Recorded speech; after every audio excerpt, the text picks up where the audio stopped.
Hello guys. Nandito ako sa Laval, Canada.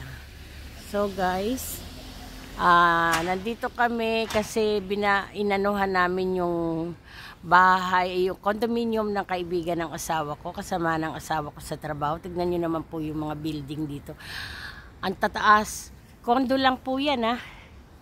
Ayan, condo lang po yan. Pero nakita nyo naman po. So, samahan nyo akong maggala-gala dito. Habang ang asawa ko naglilinis doon sa apartment ng kaibigan niya. Kasi nasa bakasyon yung kaibigan niya, nasa France. Pag umuwi yun sa France, iniiwanan sa kanya yung susi. So, kami ang nag-aalaga ng, ng condominium nila. Ang ganda ng, ayan guys, laki. Ang laki Christmas tree dito sa labas. Ayan. Ayan na guys. Hello, Merry Christmas po ulit si Madam Lisa.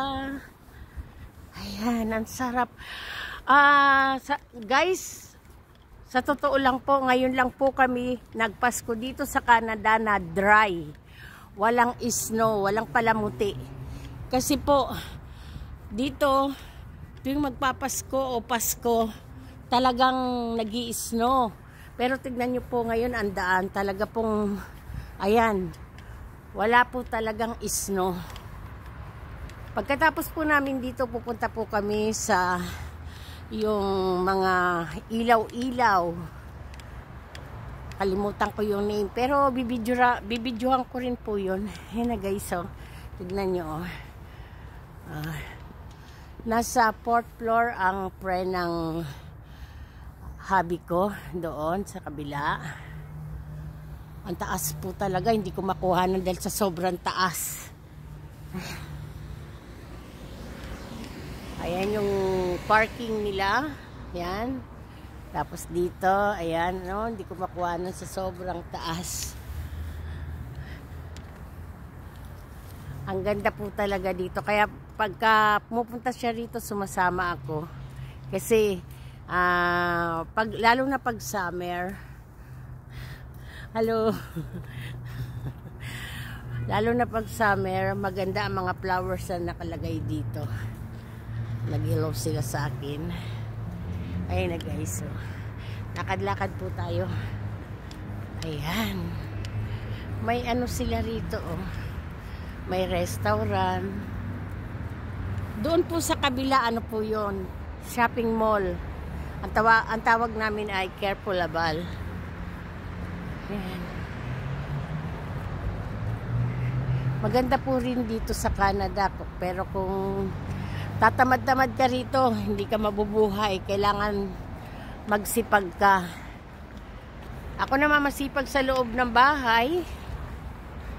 Gawaing bahay. Housewife lang po ako dito kasi yung hobby ko never akong pinagtrabaho. Dahil nung nanliligaw pa lang siya sa akin sa Pilipinas, nangako siya na hindi niya ako pagtatrabahuhin. Kaya mag-alaga lang ako ng mga junakis. Ngayon, ang mga anak namin ay malalaki na, may mga sariling buhay na. Okay guys, konti na lang po. Sana naman guys, subscribe naman kayo, mag-subscribe po. Hanapin nyo lang po yung Madam Lisa.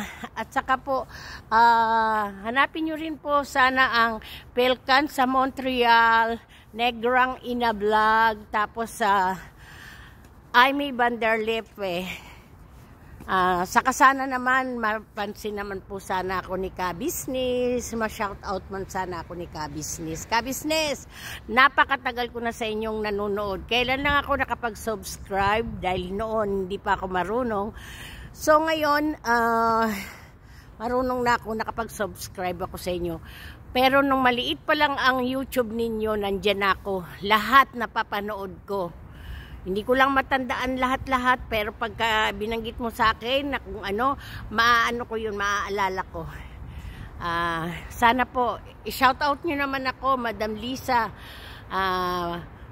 Ka-Business, Official,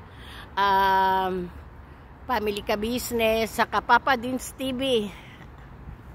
Okay? Thank you. Sana ma-shoutout nyo ako. Okay, continue natin. Ayan na. Sige pa rin. Doon na ako.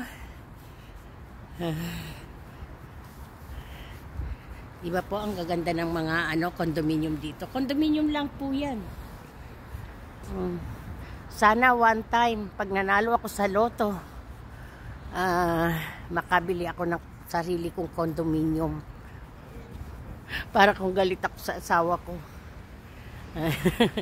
Pupunta lang ako sa condominium ko, magre-relax. Kasi doon po, ang condominium po dito karamihan, lalo na po yung mamahali na condominium, yung tuktok po niyan may swimming pool. Yung pinakatuktok niyan. Ayan ang mga sasakyan. Oh, may cat. May cat. Ayun, black cat. Nawala na. Ayan. Kotse namin nandoon. Ang aking car. Tignan nyo, ang laki talaga ng mga dito. Ayan. Ang aking car ay Honda.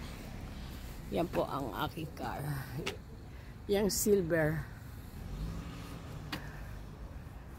So guys, magpapaalam na ako. Nadaanan ko ang basurahan. Guys, tignan nyo naman po ang basurahan dito, di ba? Maganda, malinis. Sana po sa Pilipinas, sana po ganyan din. Para hindi makalat, hindi malangaw. Ganito po ang basurahan dito. Ayan. Lakad-lakad pa ako ng konti. Sigurado bababa na ang asawa ko. Ayan na. Hindi naman siguro sila magagalit sa akin. Nandito naman ako sa labas. Okay, so guys, tatapusin ko na po itong aking video. Konti lang po kasi mamaya magbibideo uli ako dun sa pupuntahan namin. So guys, Merry Christmas po uli. Ingat kayo dyan lahat. Good morning, good afternoon, good evening sa sulok man kayo ng mundo. Okay po guys, thank you. Sana po may makakita nito at mag-subscribe. Thank you po. Like and share. Salamat po. Bye. Thank you. Thank you. Thank you.